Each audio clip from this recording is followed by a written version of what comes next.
So, Beck, your book is called Shit, I'm 26 and I had a stroke. It's the nicest thing I could do. There's a lot of worse words I could have chosen, but I thought I'll dull it down a little bit. But when people have something like that happen on such a big scale, there's not much other words for it, because you've got to do everything all over again and learn how to do it all again. Yes, I think it's an eye-catching title and probably quite descriptive once I've read the book. Hi, I'm Nicky. I'm the CEO of Community Industry Group, coming to you today from the beautiful lands of the Dharawal people to bring you Community Matters, the podcast where we discuss issues that are important in the community with people who are making a difference. And today I'm joined by somebody who I think is quite an amazing role model, Rebecca Schmidt Lachlan. Oh, thank you, Nicky. Known to me as Beck. Rebecca is an advocate for inclusion. She is a project officer with the Flagstaff Group on the We Belong project. Yep. She is a radio host. She is a stroke survivor. I am. She's an author, as you just heard, of the book Shit, I'm 26 and I had a stroke. And she's also a director on a board for a local community organisation. Yes, I am. I'm amazed that I got that position, but I'll take it. It's an amazing, I think that volunteering that you're doing on that board is amazing, and we love all of our volunteer boards in this sector. And Rebecca, I've had the privilege of being on Beck's radio show quite a few times now, so yeah. It's nice to have you here with us. Thank you for returning. So Beck, maybe we'll start with your book, because it was a life-changing experience for you, wasn't it? Very, very. I went into it thinking, I'm just having a little stroke, I'll be okay. I woke up and all I could do was blink my eyes, nothing else. So it was a bit of a, as you said, shit. What am I going to do when I can't stay like this? I'm 26. I have stuff I need to do, and to be told that's it, that's how you're going to live the rest of your life, something kicked in and I went, no, it's not how it's going to be. I'll find a way and I'll walk out of here. Yeah, wow. And you say you retrained your brain? Pretty much, because there were so many challenges to overcome and things that just weren't working the way that they were supposed to work. I had to find a different way to try and get through those and adapt to a whole new perception. So I think in that sense, I took out the flight mode that we all have, fight or flight. I took that out and I thought, well, I'll just have to fight. And I'll have to adapt however I can and try and get through that. Doesn't matter how it gets done, as long as I get there, that's all that really matters.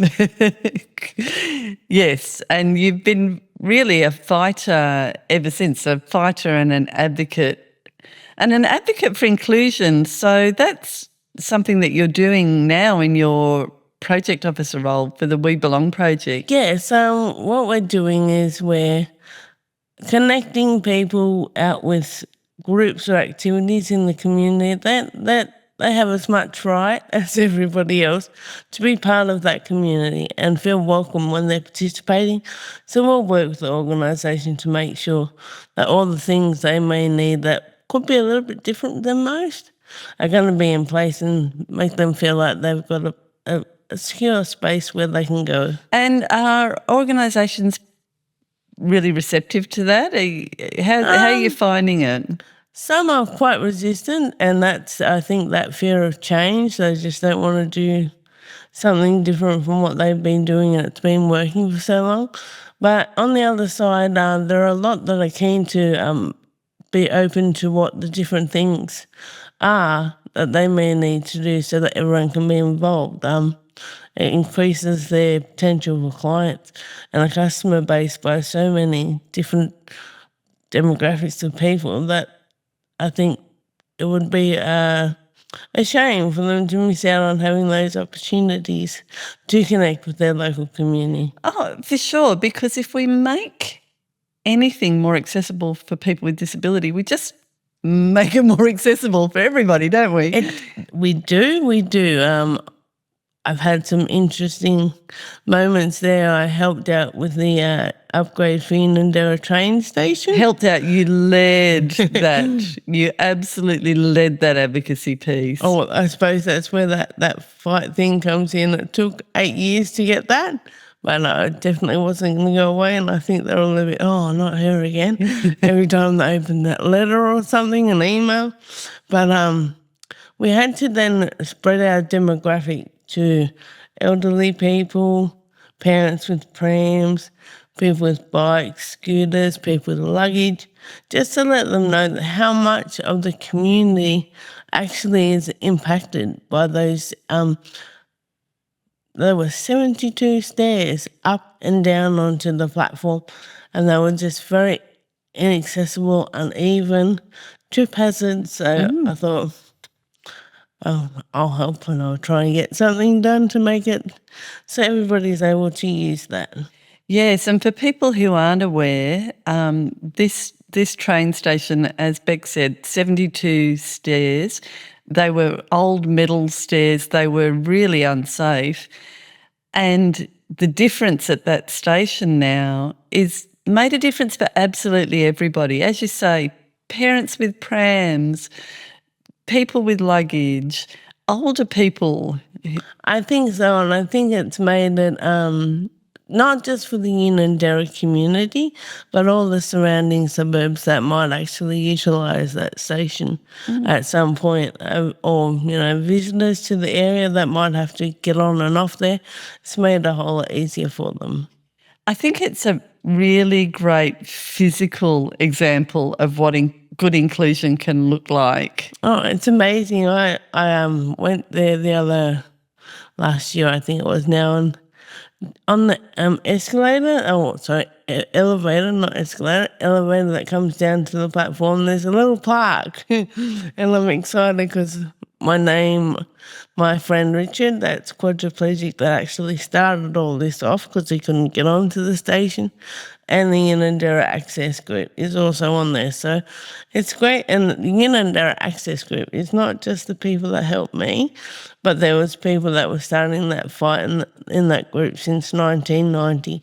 So everyone really gets acknowledgement that had part in that. So you talked before a little bit about how you think sometimes fear of change can prevent inclusion, but the Unanderra train station is a great example of how if we embrace change, it makes things better for everybody.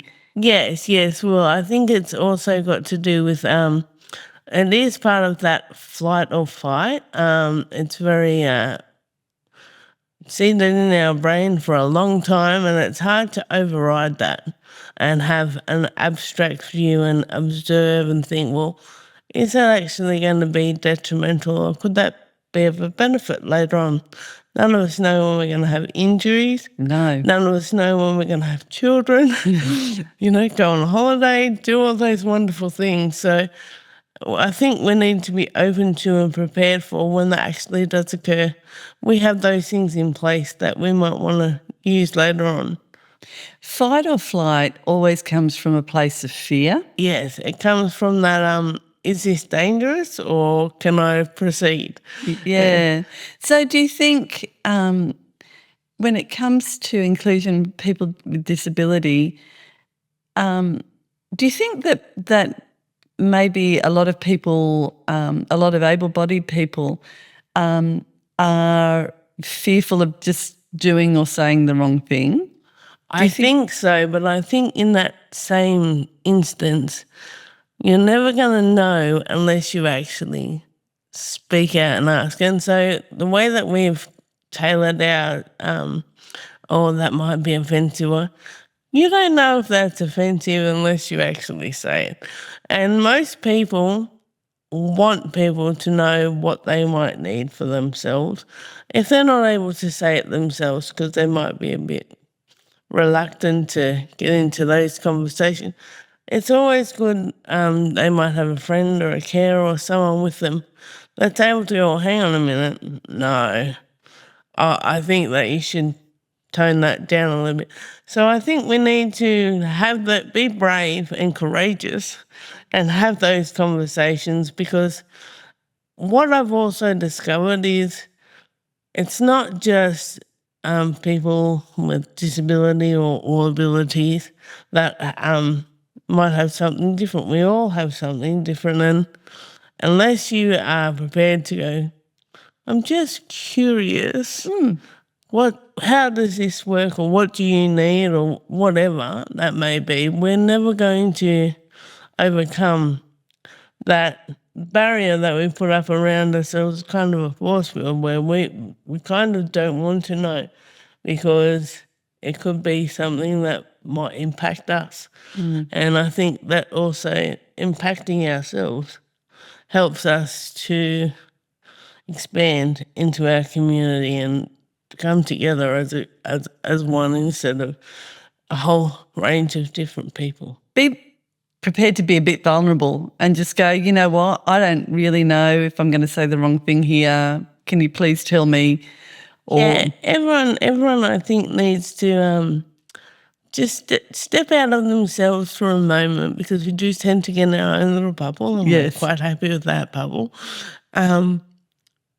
If this happened to me, what would I expect? How would I feel? So I think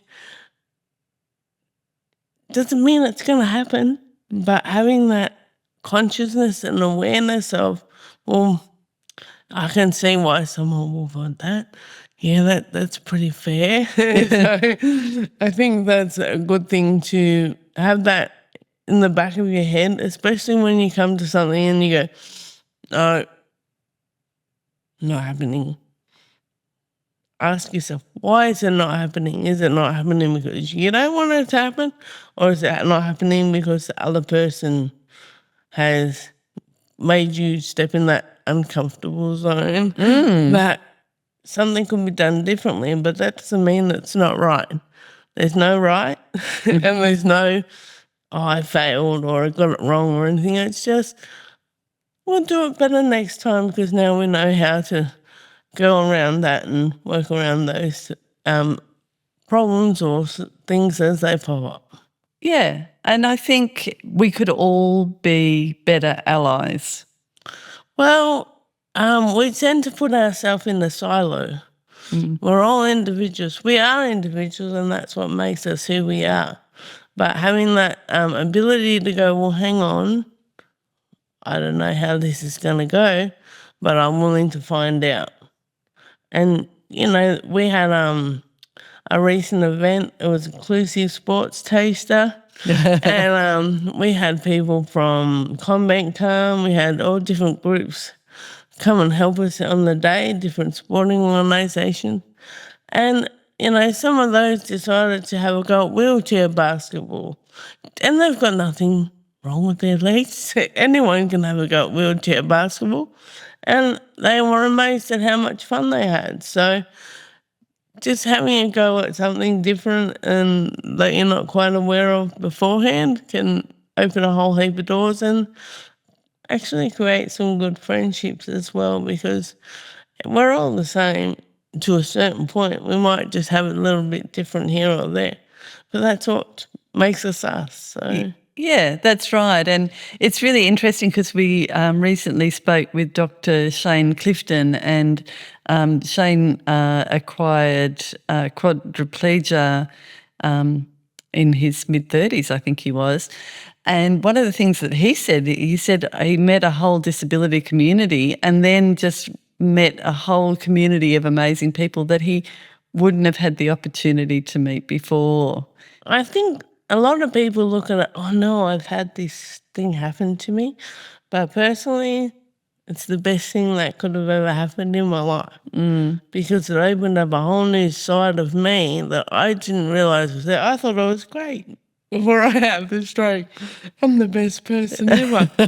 But after I had the stroke, I realised, hang on a minute, well, I can't be like that anymore, and I can't expect people to help me if I need help speaking the way that I do and behaving the way that I do, and I have to now think about all these different things that possibly could turn out to not be so good in my benefit. So I think it's opened my eyes to a whole other aspect of what life can be, and I wouldn't take that back at any opportunity if I could. Wow. And I remember meeting you actually, Beck, for the first time. It must be 12 or more years ago, I think, when Probably. I first met you at the university. You were, and I just clearly remembered what a great advocate, self-advocate you were back then. And you have this great way of asking for what you need. Well, I figured it out. The worst thing that can happen is I get told no. Yeah. And, I'll move on to the next person, and I'll find someone that's willing to help me. So I think, and having that self-advocacy, a lot of people don't want to rock the boat or, speak up because they're worried about how people might perceive them. But at the end of the day, it's how you perceive yourself. If I'm not having a go and not doing my best, I'm pretty depressed and down on myself because I think, you could have done that better. So I think the worst thing that can happen is you're told no or you're told that's rude or whatever, but at least you've put it out there and you learn from that and learn, okay, maybe not next time.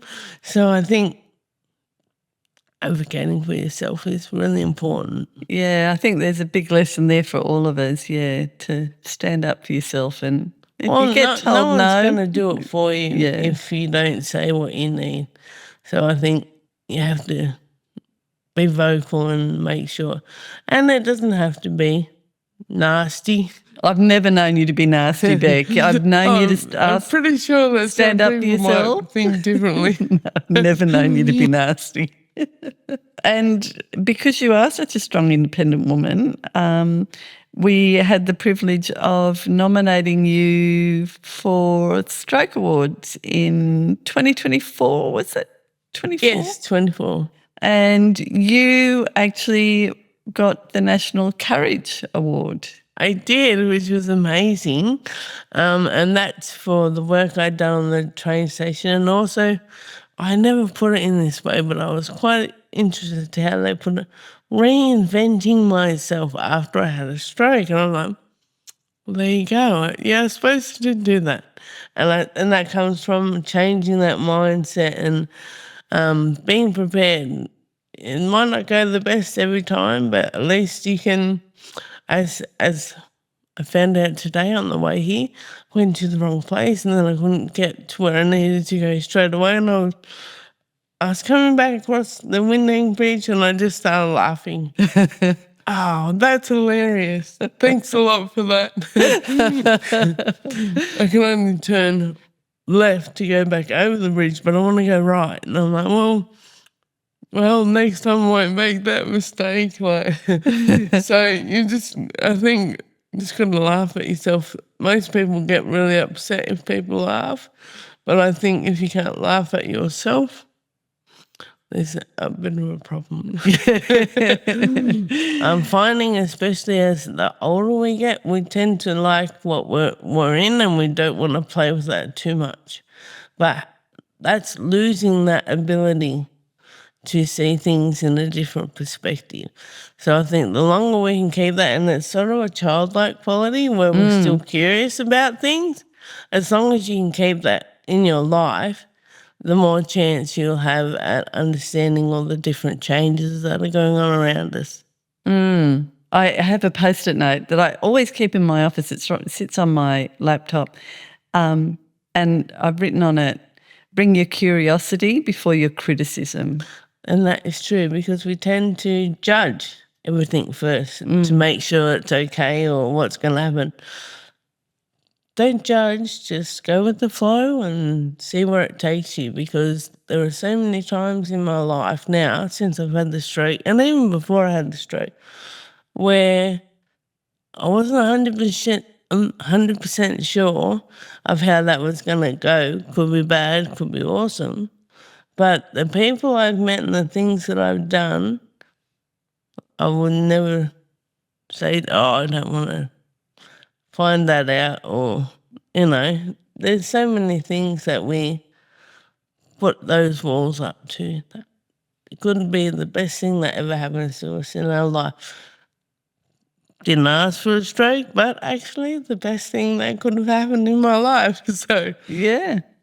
So stay curious. I'm also really interested and curious about why you then decided to join a governance board for a not-for-profit organisation.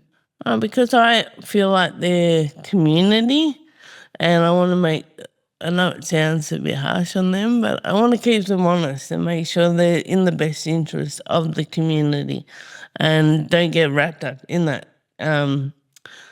political too much, where they can't do things or they don't want to do things. And I feel like it's a great opportunity to connect with the community that actually comes into the centre. We get to have chats when I'm standing waiting in the waiting reception area, and so it's great for me to get that feedback, as well as is there something that we could be doing better, and then relay that, and then we'll see what we can do from there, and if that's an activity that's possible. So I feel like that could actually have been one of the greater things as well. The connection with the community, I think, is the main thing that I want to keep as long as I can. Because we really do need our volunteer boards. It's such an important role in keeping our community sector strong and viable, and able to continue going forward. So I encourage everybody to consider. It's actually one of the most rewarding things you'll do, and it only takes up a few hours a month or every second month. It depends on how you decide to do that. And the feeling that you can get from knowing you've helped to change someone's whole perspective on life and change their outcomes to provide good things for them and help them feel more secure, it's great. Yeah, so encourage everybody. Yeah, I seriously think it's worth. I don't know where we'd be without a lot of our volunteers in the community. They do such great work. Sadly, there is no pay involved in that, but it's a different kind of reward experience that you do get out of doing something for someone else and helping someone else achieve what they want to do with their life. So. That's beautiful. Thank you. That's beautiful. Finally, Beck, this podcast is called Community Matters. Could you tell us about a person in the community that matters to you? Oh, there's so many. And some of them are faceless. I don't actually know them, but I know it's the things that I've helped in doing over the years and through all the different groups that I've joined. As well, I do Wollongong City Council's Living Books, so we go into high schools and talk to kids about resilience and not giving up, because they think that they have to go down one pathway and that's it for them. So we try and let them know there's all different ways that you can do it, and it's okay. Whatever works for you. So I think the community does matter, because shaping and changing the thoughts of someone, especially in their younger years, I've tried older years, they're harder to change. Some do, but that's because they've still got that curiosity. But just knowing that you've made a difference, the amount of kids I've seen in the streets that go, "It's you. You're that lady that spoke to me at the high school. Thank you so much. You've just opened my eyes to so many different things and so many different possibilities." And I think, well, that's really what we're all here to do, isn't it?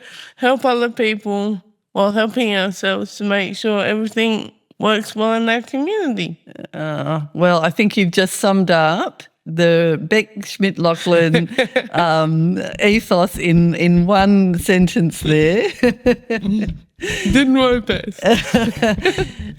Thank you so much. And before we go, I really wanted to point out your stick. You have the coolest stick. I think, if you need some support for getting around, that is the coolest one. Well, this is where this different mindset comes in. I tried a walking frame, I tried the normal sticks. I'm too tall. I thought, you know what? Why can't I walk around with this big stick and I enjoy it? I think it has my Gandalf staff. Helps me along. Very good. Well, thank you so much for being with us today, and thank you for everything that you do in the community. Thank you for everything you do about promoting inclusion and your advocacy work, and just for being a pretty wonderful person. I can't say I'm perfect, but give it a go. And that's all you have to do. Give it a go. And thank you for joining us today for this episode of Community Matters, the podcast where we explore issues that are important in our community with people like Beck who are making a difference. Please make sure that you like us, share this episode, leave us a review, and tune in next time for more Community Matters.